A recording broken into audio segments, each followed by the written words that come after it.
প্রায় ধ্বংসস্তূপে পরিণত হল বাংলাদেশের সংস্কৃতি চর্চার অন্যতম কেন্দ্র ছায়ানট। যে সংস্কৃতি কেন্দ্রের প্রতিটি ইটে গাঁথা ঐতিহ্য, রবি ঠাকুর নজরুলের গানের সুরে ভরে থাকত গোটা পীঠস্থান, সেই কেন্দ্র কার্যত ভেঙে গুঁড়িয়ে দেওয়া হলো। ধরিয়ে দেওয়া হলো আগুন। একাধিক বাদ্যযন্ত্র থেকে শুরু করে বিভিন্ন জিনিস ভেঙে পুড়ে পড়ে রয়েছে চারিদিকে। লালন ফকিরের ছবি কেটে ফেলা হয়েছে, নজরুলের ছবিও রেহাই পায়নি। আছড়ে ভাঙা হয়েছে হারমোনিয়াম, তবলা, জ্বালিয়ে দেওয়া হয়েছে রবীন্দ্রনাথের গীতবিতান। ইনকিলাব মঞ্চের মুখপাত্র শরীফ ওসমান হাদির মৃত্যুর পরে উত্তাল ওপার বাংলা।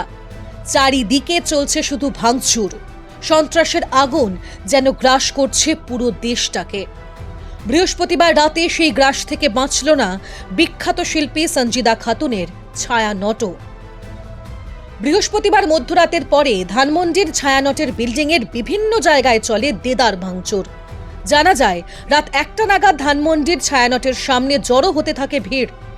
মুখ ঢেকে প্রবেশ করেন বেশ কয়েকজন। এরপরেই চলে তাণ্ডব।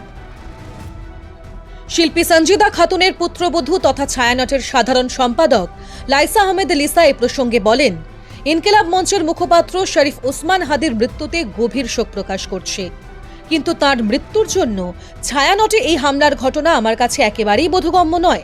এ বিষয়ে নিন্দা জানাচ্ছি এবং সুষ্ঠু তদন্তের দাবি করছি। রবীন্দ্র জন্ম শতবর্ষে সঞ্জিদা খাতুনের উদ্যোগে তৈরি হয়েছিল ছায়ানট। আমরা নিন্দা জ্ঞাপন করছি এবং সুষ্ঠু তদন্ত দাবি করছি এবং আপনাদের কাছে আমাদের প্রতিক্রিয়া আরো বিস্তারিত আমরা আপনাদের যে ক্ষয়ক্ষতি আমরা দেখলাম, তো এতে করে আসলে আপনারা কি মনে করছেন? আপনাদের গুরুত্বপূর্ণ কোনো নথি বা আপনাদের ক্ষতি কিরকম হয় খুবই অল্প সময়ের মধ্যে তো বলা যায় না। যথেষ্ট ভাঙচুর হয়েছে, আপনারা নিজেরা প্রত্যক্ষ করেছেন।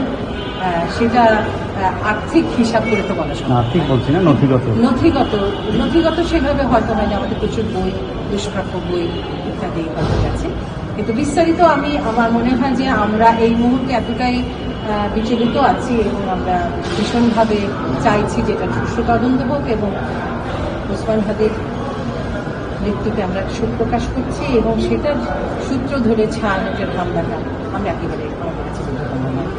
সেই বিষয়টি সুষ্ঠু তদন্ত হোক এবং এই হামলার নিন্দা জানাচ্ছি।